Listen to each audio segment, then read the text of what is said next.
Благодарам. Јас имам две прашања за премиерот и едно прашање за заменик министерката за животна средина, господјата Оџаклиевска. Прашањето произлезе од следново.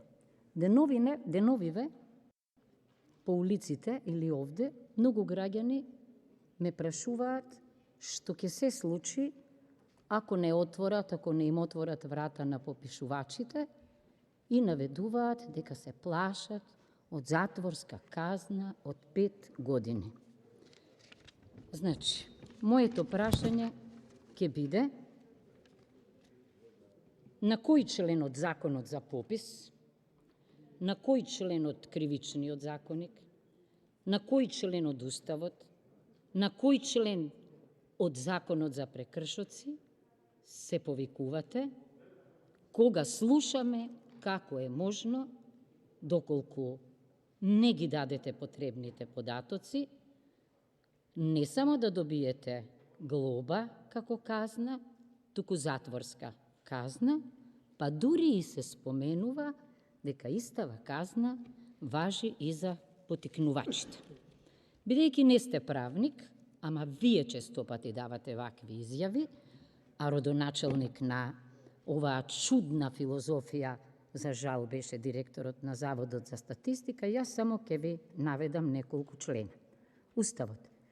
Граѓанинот има право и должност да го чува и унапредува сопственото здравје и здравјето на другите. Значи, граѓанинот сум јас, попишувана, попишувачот, вие, како премиер, министрите, како политичари. Понатаму, во Законот за попис само еден член има кој што се однесува на однесувањето на попишуваните.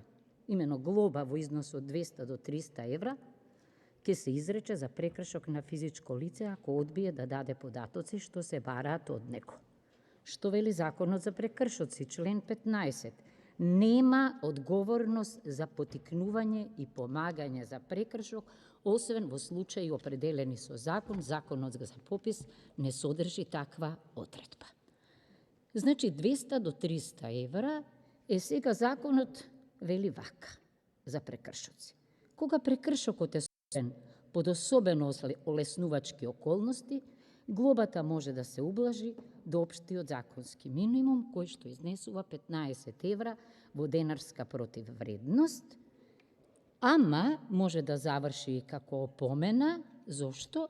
Под олеснувачки околности кои го прават особено лесен. Сега, особено лесен што значи?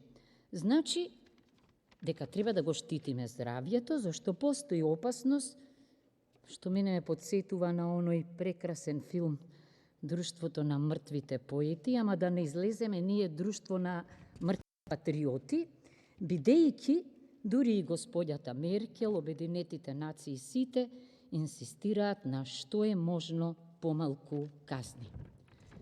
Пред да ми одговорите, уште ќе ви го прочитам членот 206 од Кривичниот законник, и на слични членови денеска се повикуваат во многу држави, веќе и пред судот во Страсбур има, имено се вели дека тој кој за време на епидемија на некоја опасна заразна болест нема да постапи според наредбите со кои се определуваат мерки за нејзино сузбивање или спречување, ќе се казни со парична казна или затвор до 1 година, и ние имаме неколку случаи на лица кои се собрале дома и сега од тие причини има постапка за нив.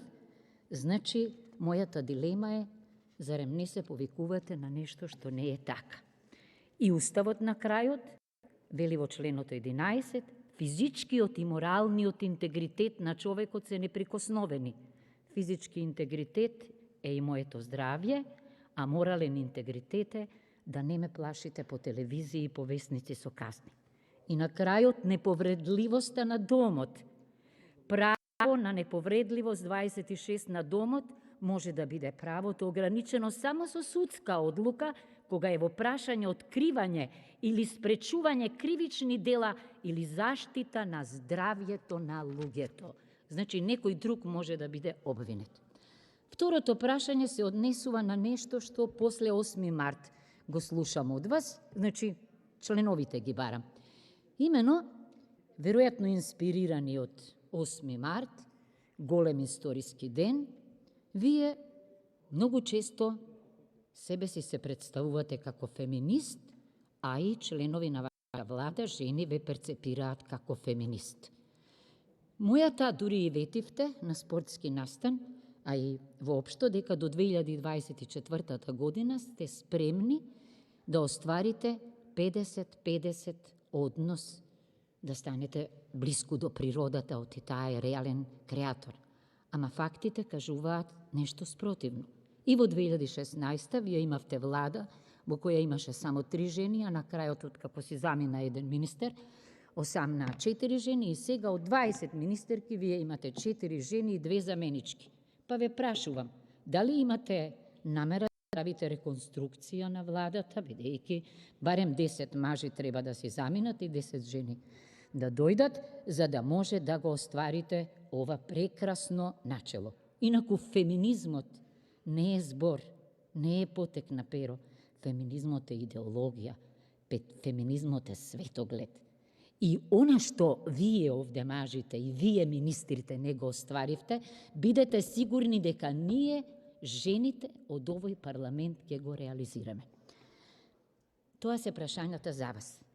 Последното прашање не е оригинално мое, туку е во соработка со од вас и да сме во потрага по кислород, се однесува на прашањето на депонијата, имено Охрид, Охридското езеро, се нападнати не само од озгора, не само на земја, туку и под земја. Мислам на депониите како рак рана на македонската животна средина. Прашањето е, дали е најдена нова локација за регионална депонија на југозападниот регион, заради фактот што Годивје се покажа како несоодветна локација, заради тоа што сливот на Охридското езеро е заштитен од УНЕСКО. Јас знам дека Комисијата за управување со природно и културно наследство за Охридскиот регион требаше да посочи нова локација, изминаа 2,5 години од тогаш. Препораката на УНЕСКО беше депонијата Буково да се затвори до декември 2020 година, но тој процес не е ни започнат, а камоли да е завршен. Затоа ме интересира што ќе кажете за решавање на овој проблем. Благодарам. Благодарам. Пратеничката Гордана Силјановска-Давкова постави 3 пратенички